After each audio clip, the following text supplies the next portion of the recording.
जरा जहन बना लेता हूँ। जितना है पहले जरा जहन के अंदर के जितने असरात है, जितना वायरस जमा होगा है, थोड़ा उसके लिए एंटी वायरस बन जाता हूँ। पहले जहन साफ कर लेंगे ना भाई, पहले जहन साफ कर लेंगे। जो वायरस आगा, जो स्टक हो जा रहा है बार बार जहन, जो जाके ठहर जा रहा, ये कैकू, ये कैकू, ये कैकू, ये कैकू, ये कैकू, ये जो टेंशन है इसको पहले दूर कर लेंगे। उसके बाद इंशाल्लाह शुभ होना जब आप बोलेंगे तब नबी की अजमत सुन लेंगे इंशाल्लाह। तो प्यारे बुजुर्ग और दोस्तों, याद रखो, अहले सुन्नत वल जमात में और बाकी के 72 फिरकों में फर्क क्या है। बुनियादी बात बता रहा हूं, माएँ और बहनें भी सुन ले ताकि बच्चों को तरबियत करने में आसानी होगी। और खुदा की कसम, जो मेरी आज की बात समझ जाएगा, जिंदगी में कुछ भी बन सकता है मगर वहाबी नहीं बन सकता इंशाअल्लाह। वहाबी नहीं बन सकता है, सलफी नहीं बन सकता, अहले हदीस नहीं बन सकता, सऊदी के टुकड़ों पे पलने वाला कुत्ता नहीं बन सकता इंशाअल्लाह। प्यारे बुजुर्ग और दोस्तों, सुन लें, गौर से सुने कि अहले सुन्नत में और दिगर 72 फिरकों में, जमातों में फर्क क्या है। याद रखो प्यारे बुजुर्ग और दोस्तों, अगर हम जो है आपको अगर बतलाएं कि अगर किसी आप मस्जिद में चले जाएं और जाकर आप बोलेंगे भाई यहाँ के इमाम साहब कौन है, बोले ये तो अहले हदीस है। आप बोलेंगे अरे बड़ा खतरनाक है, इसके पीछे मैं नमाज नहीं पढ़ता भाई, इन्हें बहुत खतरनाक कामा करता, नमाज में यूं यूं यूं यूं करते रहता, मैं इसके पीछे नमाज नहीं पढ़ता। पूछेगा क्योंकि इमाम आजम अबू हनीफा रहमतुल्लाह अलैह का फतवा है कि हरकत कसीर से नमाज फासिद हो जाती है। हरकत कसीर से नमाज फासिद हो जाती है। यूं ठहर रहा भाई, ये ठुड्डी को यूं लगा देना नीचे, वो डंडा लगा के ठहर रहा, ऐसा यूं खुजा रहा, यूं खुजा रहा, यूं खुजा रहा, यूं खुजा। ये कौन सी नमाज पढ़ रहा है? खुजली की नमाज। नमाज इसको बोलते हैं। रसूल अल्लाह फरमाए कि नमाज ऐसी पढ़ो कि तुम खुदा को देख रहे हो, खुदा तुमको देख रहा। हाय हाय हाय, कुर्बान जाऊं। अरे मेरे आका तो यूं इरशाद फरमाते हैं, जब तू नमाज में खड़ा होता है मेरे गुलाम, तो तेरे और तेरे रब के दरमियान के 70,000 पर्दे हट जाते हैं। तेरा रब बराह रास्त अपनी बारगाह अजमत से तुझको देखता है। अल्लाह इसको देख रहा है, इन्हें खिलाल कर रहा दाढ़ी में। अल्लाह इसको देख रहा है, इन्हें यूं यूं कर रहा। वो सऊदी का शेख तो और खतरनाक है, जेब में हाथ डाल के मिसवाक कर रहा नमाज में, फिर रख ले रहा। अरे बाप रे बाप, ये कौन सी नमाज पढ़ रहा बड़े भाई। अब आप बाज लोग जरा सीरियस माइंड लोग भी दिख रहे हैं, बीच बीच में ऐसा यूं देख रहे हैं। ये क्या, इतनी तस्वीरें देखे, इतने पोस्टर देखे, इतना चर्चा सुने 2 महीने से, ये क्या है भाई मौलाना। इन्हों इतना मजाक कर रहे हैं क्या? खुदा की कसम मैं मजाक नहीं कर रहा हूँ, मैं आपको हकीकत बता रहा हूँ। अब एक साहब बोले मुसाफ फिर इतना मजाक दिख रहा ना, इन्हें कर रहा ही वैसे काम सुना रहे तो ये हालत है। इन्हें मस्खरेपन को इस्लाम बना लिया, चिचोरे पने के पूरे कामा एक जगह जमा हो गए तो एक अहले हदीस बन रही। नहीं भाई, इससे बड़ा चिचोरा पना और क्या हो सकता है? आप बोलो। मैं यहाँ बैठा हुआ हूँ, हजरत क़िबला बैठे हुए हैं, हजरत अगर मेरे बाजू बैठ जाए, मैं पैर से यूं यूं करा तो हजरत बोलेंगे मौलाना आप चिचोरा बना कर रहे हैं, पैर करीब करके बैठो सर। बोलेंगे नहीं बोलेंगे? आपके बाजू कुर्सी पे एक भाई बैठा हुआ है, बेचारा करीब सुन रहा, आप उसको उंगली लेके यूं यूं यूं करे तो अरे हट में यहाँ बैठ खामोश, दिमाग ना होगा नहीं होगा। अजी जलसे में ऐसे कामा नहीं कर सकते ने, नमाज में बुला के कर रहा ना जी। नमाज में उंगली को यूं यूं यूं यूं यूं, क्या ये कहीं की नमाज है रे? दूसरों की उंगली को उंगली लगाना नमाज है कहते, करम उंगली को उंगली लगा नमाज। अरे अस्तगफिरुल्लाह, अरे दीवाने लाता मारने का नाम नमाज नहीं है, अदब का नाम नमाज है, एहतराम का नाम नमाज है, मोहब्बत का नाम नमाज है, रब के जलवों में खो जाने का नाम नमाज है, रब की इबादत में गर्क हो जाने का नाम नमाज है, अपने आप को उसकी बारगाह में कुर्बान करने का नाम नमाज है, अपने आप को, अपने दिल को उसकी याद से महू करके अपनी सारी दुनिया को भूल जाना, यहां तक कि खुद की खबर खुद को ना हो, लाउबाली बन जाना, इसका नाम नमाज है, इसका नाम नमाज है। इन्होंने हरकतें ऐसी की है नमाजों के अंदर, उंगलियां लेके छेड़ रहा है। एक अच्छी बात जहन में आ रही, सुना देता हूं। मैं मद्रास गया बयान करने के लिए, वैसे तो साल में 2-4 बार दावत आती है तो बड़ी मुश्किल से पहुंच ही जाता हूं। एक 3 साल पहले की बात आपको सुना रहा हूं। गालिबन प्लेन से उतरा, होटल गया, फ्रेश हुआ, मस्जिद को पहुंचा, जुमा का दिन था। तो अब नमाज में एक बाजू जो है बाजू वाला खड़ा गया।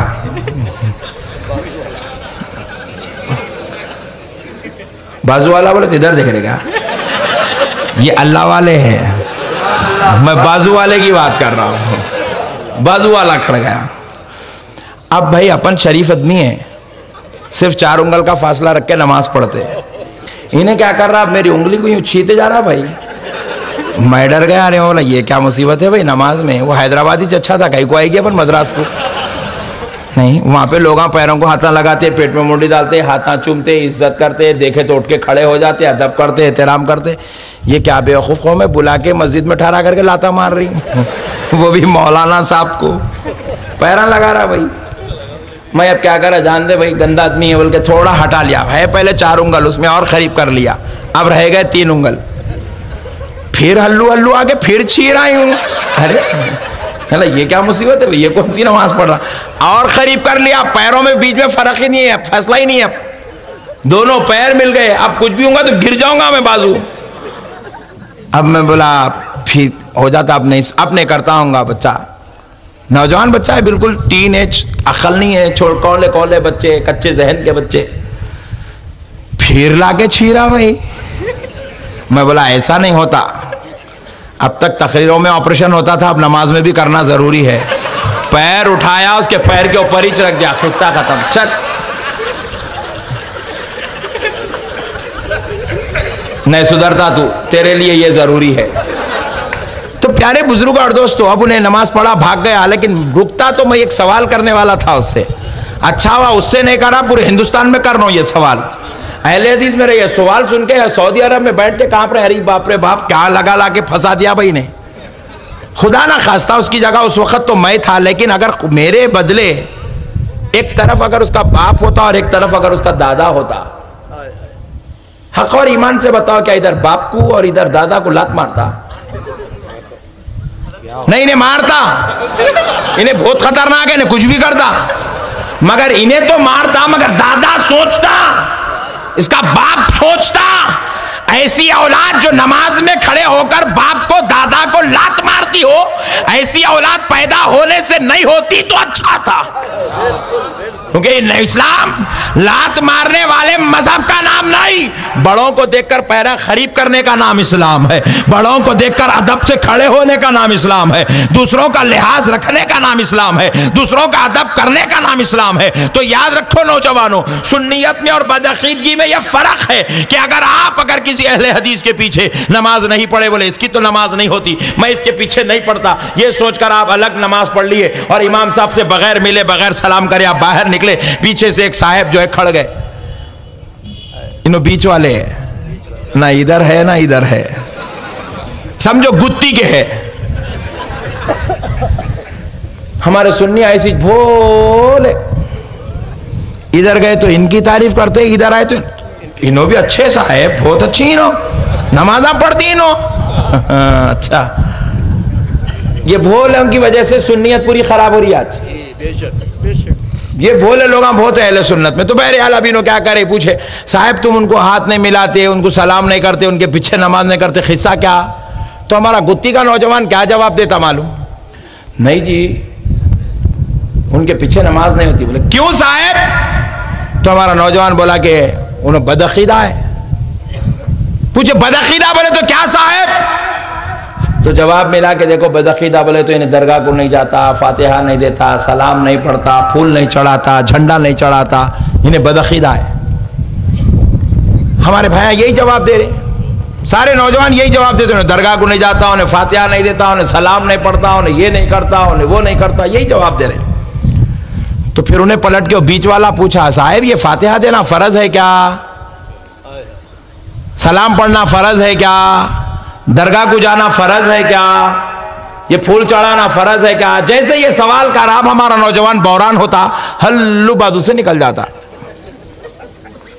क्योंकि पहला आंसर उसका गलत था, तो दूसरा सवाल डाले तो उन्हें फेल हो गया।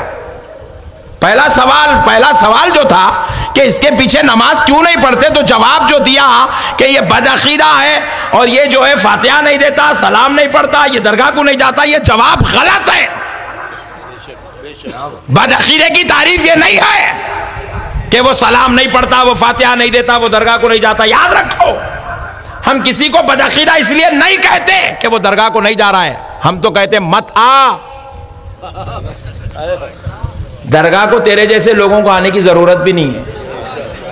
दरगाह को तो वही जाते हैं जिनको फैज़ मिलता है, जिनके क़ुलूब मुनव्वर होते हैं, जिनको नबियों का सदक़ा मिलता है, जिनको वलियों का सदक़ा मिलता है, जिनको महबूबों का सदक़ा मिलता है, वही लोग दरगाह को जाते हैं। तो हम कहते हैं भाई तू नहीं आता है तो मत आ। दरगाह को नहीं आने की वजह से हम उसको बदअकीदा नहीं बोल रहे हैं, फातिहा नहीं देने की वजह से बदअकीदा नहीं बोल रहे हैं, सलाम नहीं पढ़ने की वजह से उसको बदअकीदा नहीं बोल रहे हैं, हम उसको चादर नहीं चढ़ाने की वजह से बदअकीदा नहीं बोल रहे हैं। याद रखो नौजवानों, ये जवाब मत दो कि वो फातिहा नहीं देता, वो सलाम नहीं पढ़ता, वो दरगाह को नहीं जाता, वो ये काम नहीं करता, वो काम नहीं करता। ये जवाब मत दो। बदअकीदे की तारीफ ये नहीं है, बल्कि फिर पूछो, आप मुझसे पूछे मौलाना बदअकीदे की तारीफ क्या है, उसके पीछे नमाज क्यों नहीं पढ़ते, तो जवाब ये दो कि हमारी नमाज गुलामे रसूल के पीछे होती है, गुस्ताखे रसूल के पीछे नहीं हो सकती है, बाग़ी रसूल के पीछे नहीं हो सकती है, दुश्मन औलिया के पीछे नहीं हो सकती है। जो नबी की गुंबद को तोड़ने का प्लान करता हो,